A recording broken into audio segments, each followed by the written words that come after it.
Hello, everybody. This is Tom Eckert here. You're listening to my podcast, Numerology, a GPS for the soul. This is your place to learn about the true power of numerology and how to use it to bring out the best in yourself, understand your loved ones better, take wise decisions, and prepare for your future. In other words, how to live your life aligned with your true destiny. Take your time to educate yourself and share these podcasts with your friends and family so they too can enjoy the great benefits of numerology. Enjoy!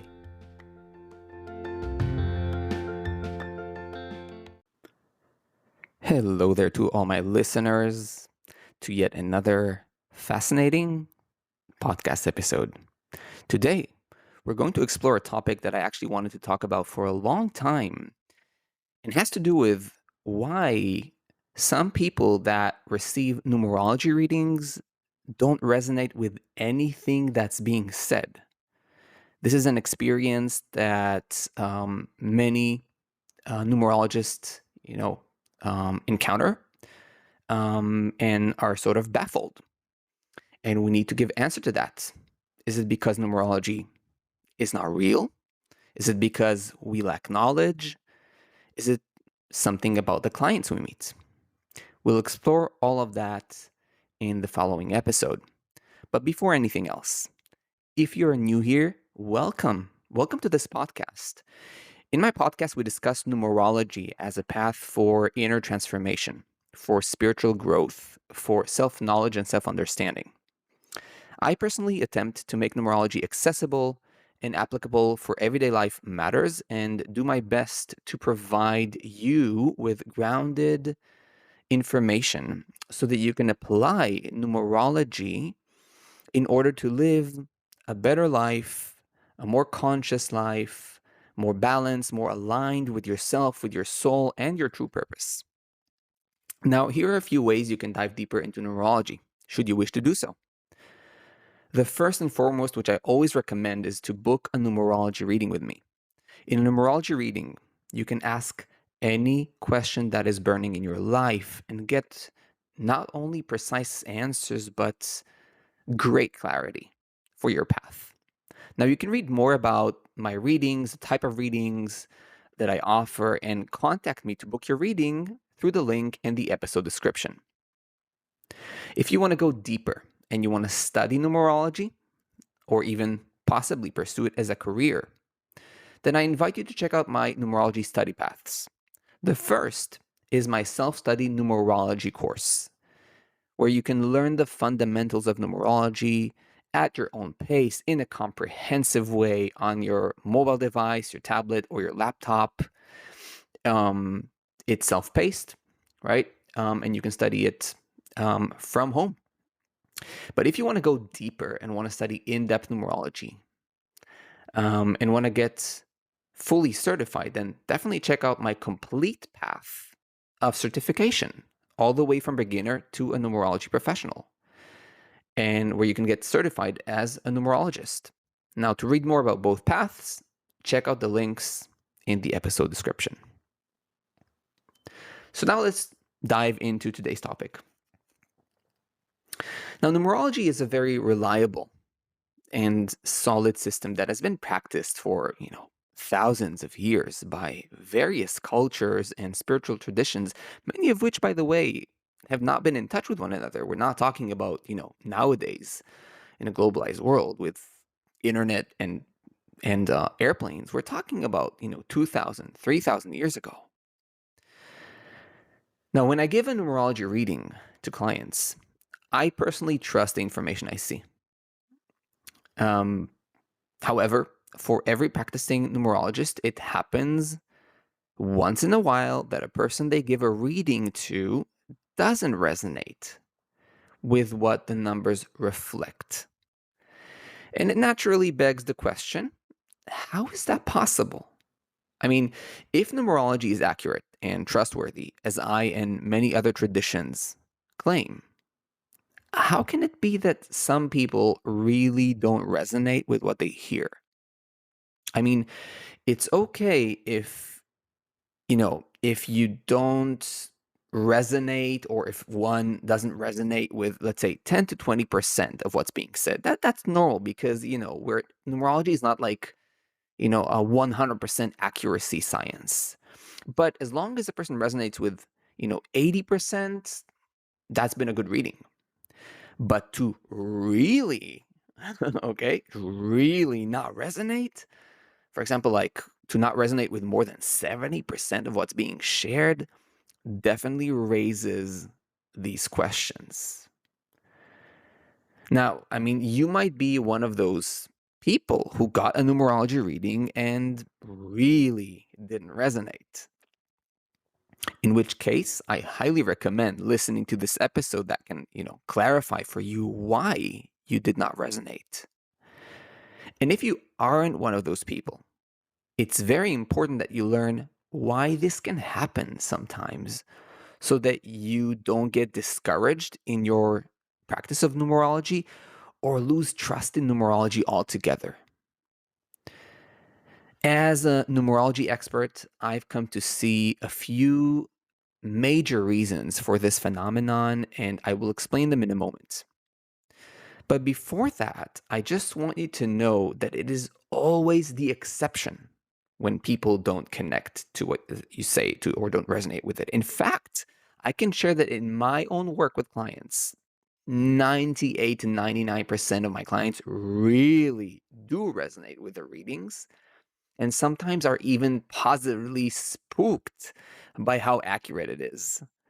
So, I just want to put it out there. And I can tell you again, this is, of course, after, years of experience as a working professional, I fully trust numerology.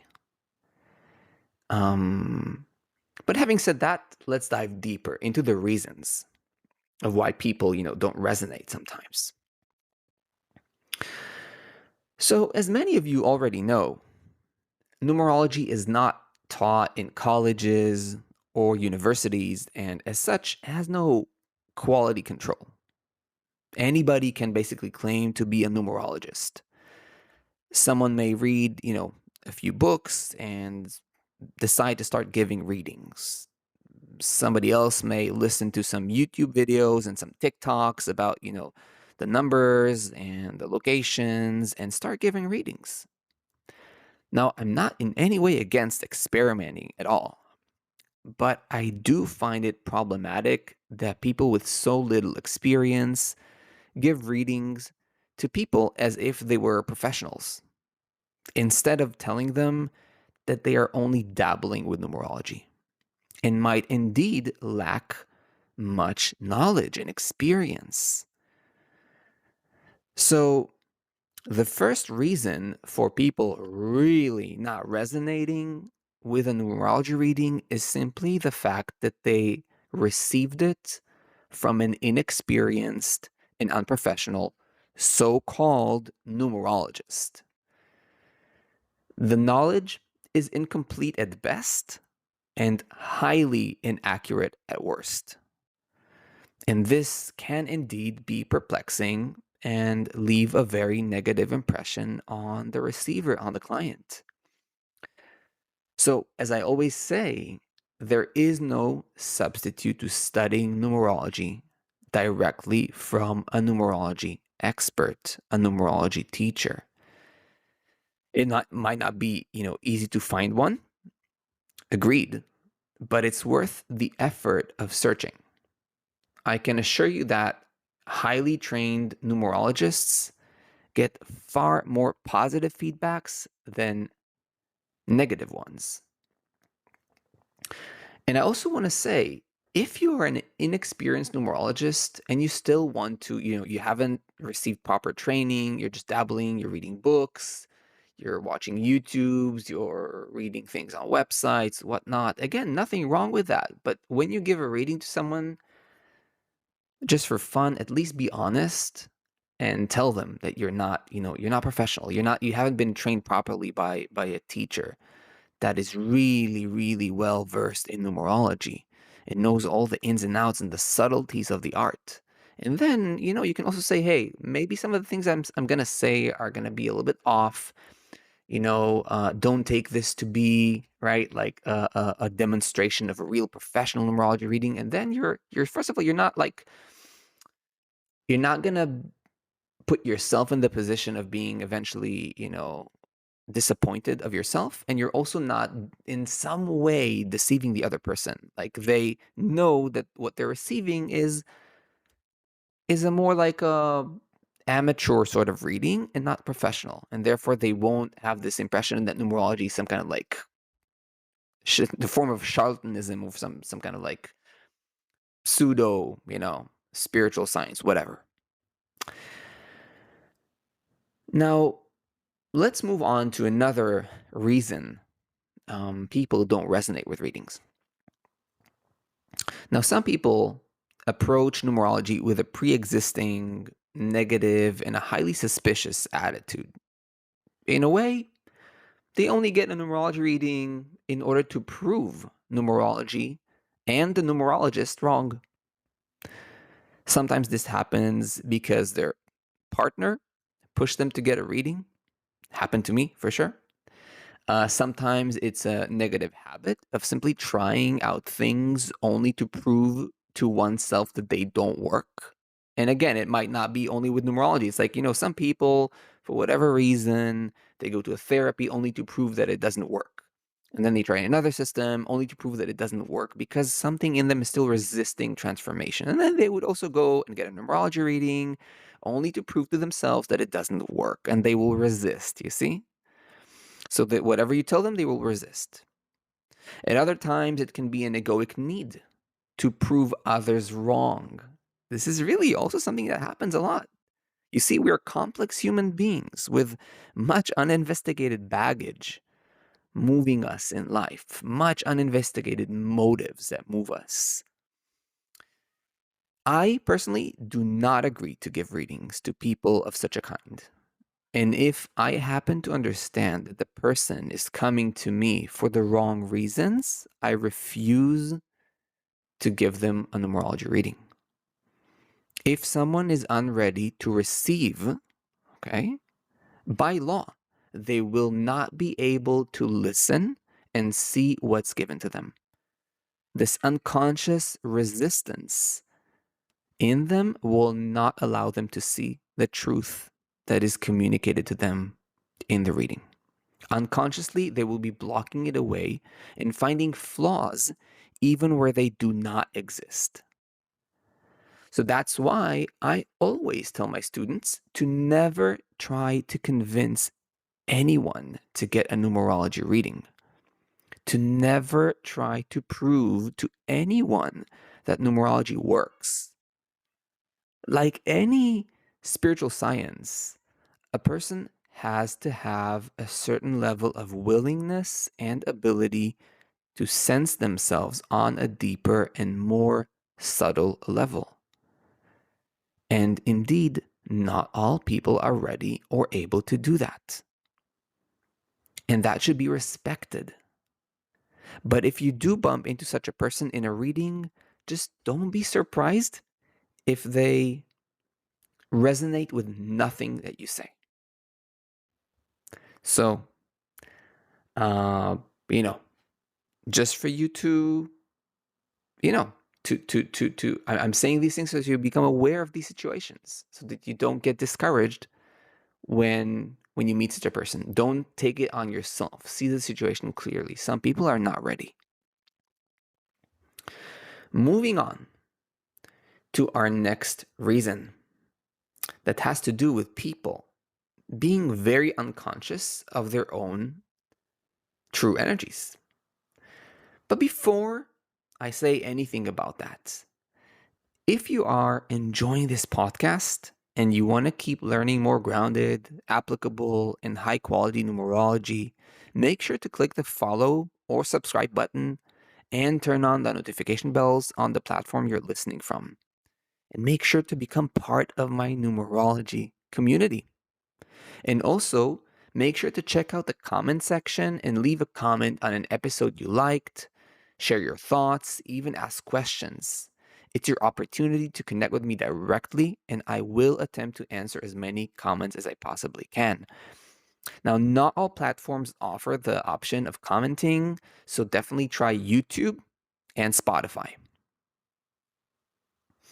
Moving on, another common reason has to do with the fact that so many people are deeply unconscious of themselves. And instead of truly seeing themselves as they are, they live their life full of illusory images of themselves.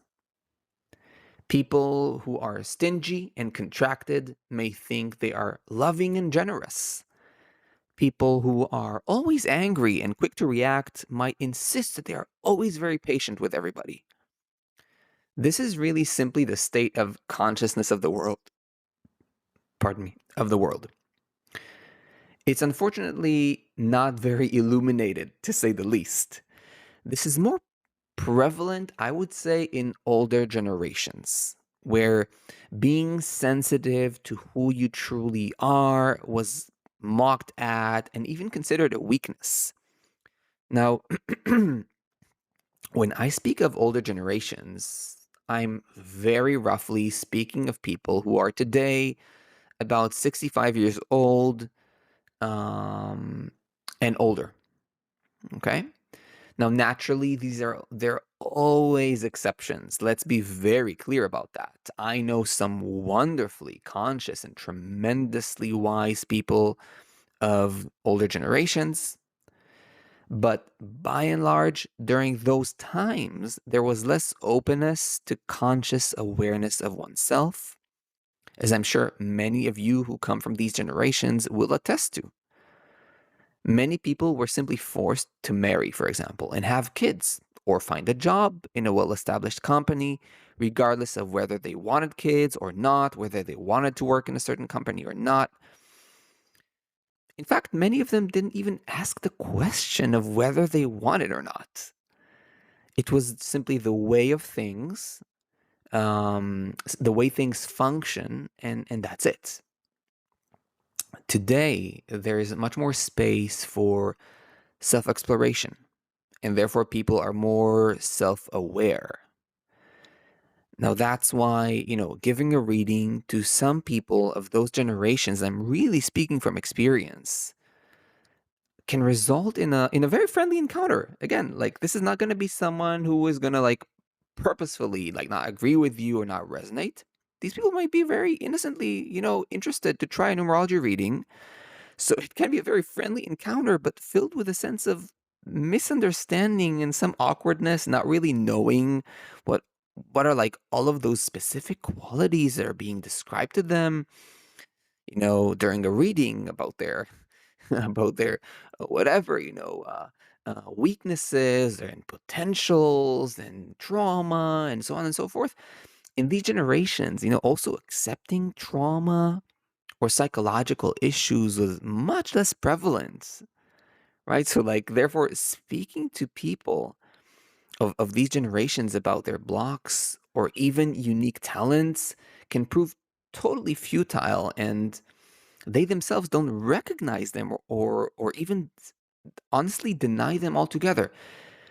Now, I've sort of put a little bit emphasis on generational, like the generational topic here, but it's not limited to that. There are people in every generation that are highly unconscious of themselves, and that's really the point that I'm trying to make here, that live in some kind of image of who they are with a deep disconnect from their actual energies. And they will come to you and you will describe to them their actual energies, and they will not have the slightest clue what you're talking about. And it's not because numerology is inaccurate, it's because people live in images. People are literally taught to live in images. Oh, of course I'm a loving mother, right? I'm a very good dad, while being extremely, aggressive, violent, to your kids, not seeing them the slightest bit, not really being involved or truly caring of where they are, what they do. This is so prevalent. I'm sure you know what I'm talking about. So again, don't be surprised if the result is simply people not resonating with what you tell them. They cannot. They are unconscious of themselves. And last reason I want to talk about in this episode that I've come to see over the years that sort of um, casts a shadow, right? Like puts like a certain block between people and the reading they receive, has to do with trauma. And it's a bit more of a delicate, topic. So some people have experienced like a very traumatic life, or sometimes like a one big traumatic event that has, had distanced them uh, severely from themselves and their core energies. So as a result, people may have deeply unconscious fears of their own energies, of life, and of being in touch with their lived embodiment. This may unfold in many ways, but in the context of this podcast episode, I will say that they may either express their energies in twisted, imbalanced, or distorted ways. That's one possibility. Or become as if a totally different person than their core energies reflect, as if turning 180 degrees away from their chart and living an opposite life. For example, people with very strong fives, right? You would expect people to be more flexible, open minded, sort of like free spirits, travelers, and so on, might live like strict fours, sort of more suffocated, strict opinions, like self-suffocating approaches, very organized, like sticking to some kind of like 9 to 5 job, and so on. Or people with strong sevens might live like strict sixes. By strict, I don't mean like strict as a personality trait, but like, right, like sticking very much to the energy of six. People who are sevens, who are very much loyal to their own truth, uncompromising in that regard, suddenly become like family people, compromising. It's all about, family, family, family, right? Because whatever trauma happened there made them become afraid of the deep energies of the seven, or the deep energies of the five, the strong dynamic energies of the five. So in such cases, I noticed something interesting. If the person is more open-hearted and willing to listen, even if at the start they won't really resonate with what you say, if you keep talking to them gently and lovingly and explain their chart in depth and with patience, they may start to slowly open up and see the deeper truth of what's being shared with them. As you reflect to them their true source energies, they may suddenly remember how they were in earlier life, or possibly, notice through the cracks how those energies are showing up, behind their defense mechanisms that they've built out of necessity over the years. And that may actually be very special for them, right? So even if if to begin with they may not resonate because they've become distanced from themselves, that's a case where if you explain to them calmly and lovingly their core energies, they might really open up and actually feel them eventually. Nevertheless, it may also be a central cause for people not being able to resonate with a numerology reading. So I think that when giving a numerology reading, there are a few things we should always remember. Firstly, never give readings to people who don't really ask for them. Even if people are quote unquote doing you a favor and agree to get a reading from you, simply don't do it. This way, you'll spare yourself the feeling of failure and mistrust in yourself. Secondly, you will spare the other person the opportunity of becoming, more cynical about numerology, and encourage them to actually take it more seriously. Secondly, you should remember that numerology touches and reveals the real you. And for many people, this real self is very concealed and not part of their conscious experience. Therefore, if you are a well-trained numerologist, and when giving a reading, someone really doesn't resonate, just don't punish yourself for that. Remember that not everyone is ready to hear the deeper truth about themselves. And thirdly, and perhaps the most important thing to remember is make sure to receive proper training in numerology. There's simply no substitute to a thorough, in-depth training, and simply doing so will guarantee that you provide people with reliable information and significantly lower the chance of having someone not relate and not resonate with what you tell them.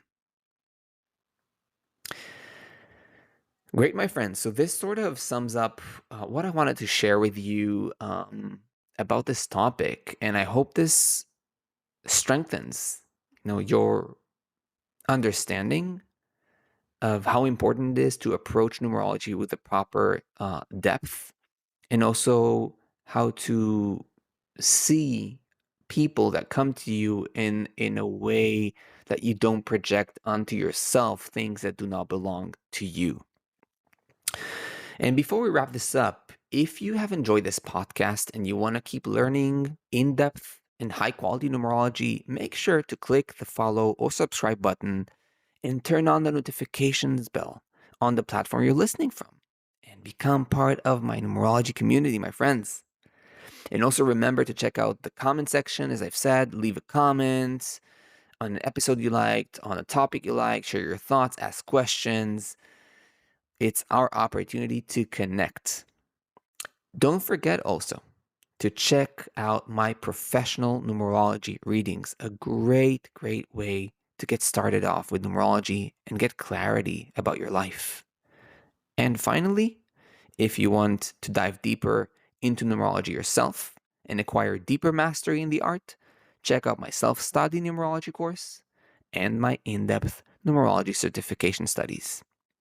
My friends, I hope you enjoyed this episode, as always, and that it gave you some more food for thought. And, as always, I'll see you in the next episodes.